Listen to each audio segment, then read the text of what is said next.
Salve! Eu sou o Padre Francisco e essa é a meditação do Evangelho de hoje, sexta-feira da 22ª semana do Tempo Comum. O Evangelho se encontra em São Lucas, capítulo 5, versículos de 33 a 39. E diz o seguinte: Naquele tempo, os fariseus e os mestres da lei disseram a Jesus: Os discípulos de João e também os discípulos dos fariseus jejuam com frequência e fazem orações. Mas os teus discípulos comem e bebem. Jesus, porém, lhes disse: Os convidados de um casamento podem fazer jejum enquanto o noivo está com eles? Mas dias virão em que o noivo será tirado do meio deles. Então, naqueles dias, eles jejuarão. Jesus contou-lhes ainda uma parábola. Ninguém tira retalho de roupa nova para fazer remendo em roupa velha. Senão vai rasgar a roupa nova, e o retalho novo não combinará com a roupa velha. Ninguém coloca vinho novo em odres velhos, porque senão o vinho novo arrebenta os odres velhos e se derrama, e os odres se perdem. Vinho novo deve ser colocado em odres novos. E ninguém, depois de beber vinho velho, deseja vinho novo, porque diz, o velho é melhor. Assim seja. Amém. Queridos irmãos, a primeira questão levantada no Evangelho de hoje é a questão do jejum. Se os discípulos de João Batista e os discípulos dos fariseus eram caracterizados por essa prática, os discípulos de Nosso Senhor Jesus Cristo tinham certa liberdade, porque de fato o pano de fundo espiritual para a presença de Cristo no meio deles é de um banquete. A eternidade nos aguarda, onde viveremos um banquete junto a uma multidão sem número de homens santos e santas que estarão festejando a instauração plena do reino de Deus, a plena realização também das promessas de Nosso Senhor Jesus Cristo, a restauração da criação numa eterna festa.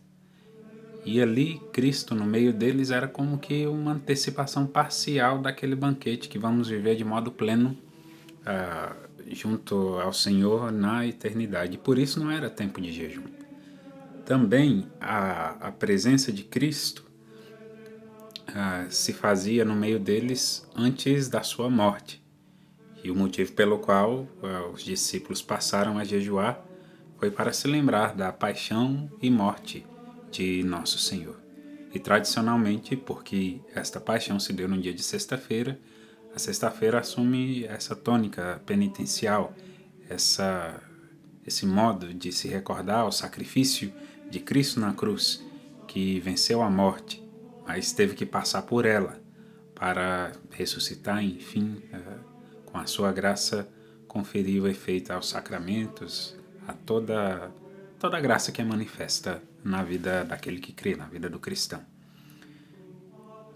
Nós temos, além da sexta-feira como dia de penitência, a quarta-feira também, porque foi o dia que Judas ele traiu a Nosso Senhor Jesus Cristo vendendo pelas moedas.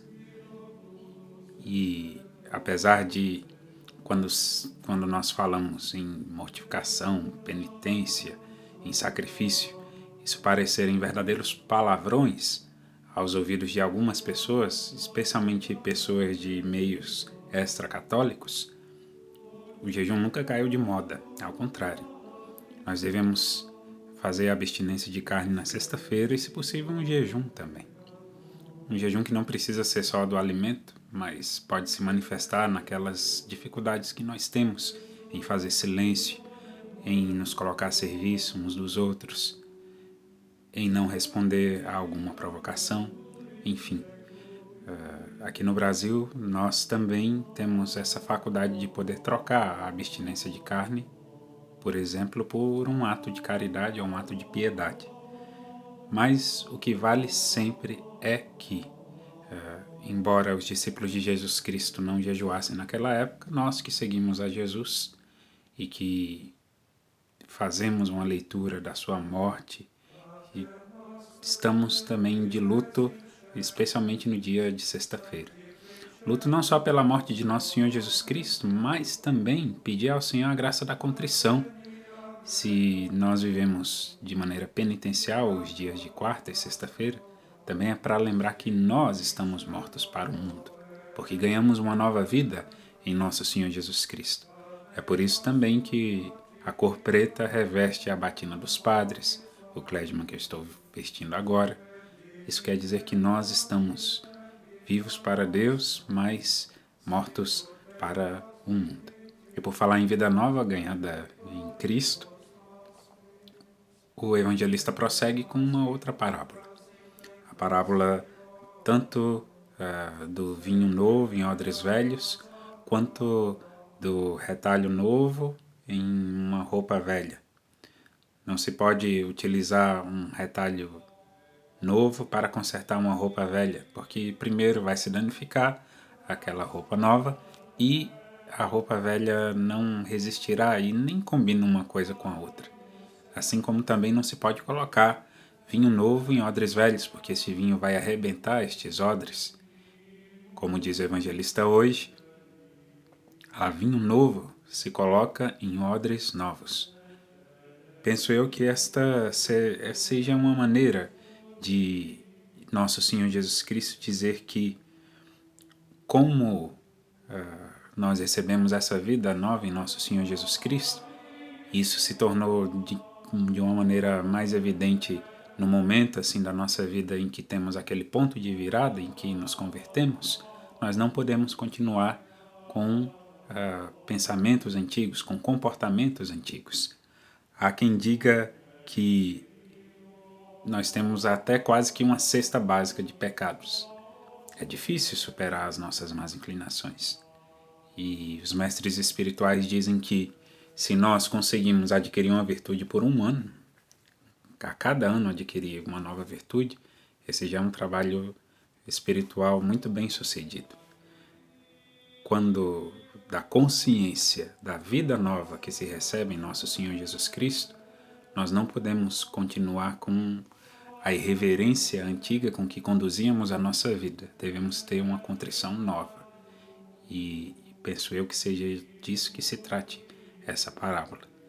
Que possamos olhar para nosso Senhor Jesus Cristo hoje, entender a vida que Ele nos alcançou pelo preço do seu sangue derramado na cruz e pedir a graça da contrição a Deus, especialmente nos dias penitenciais.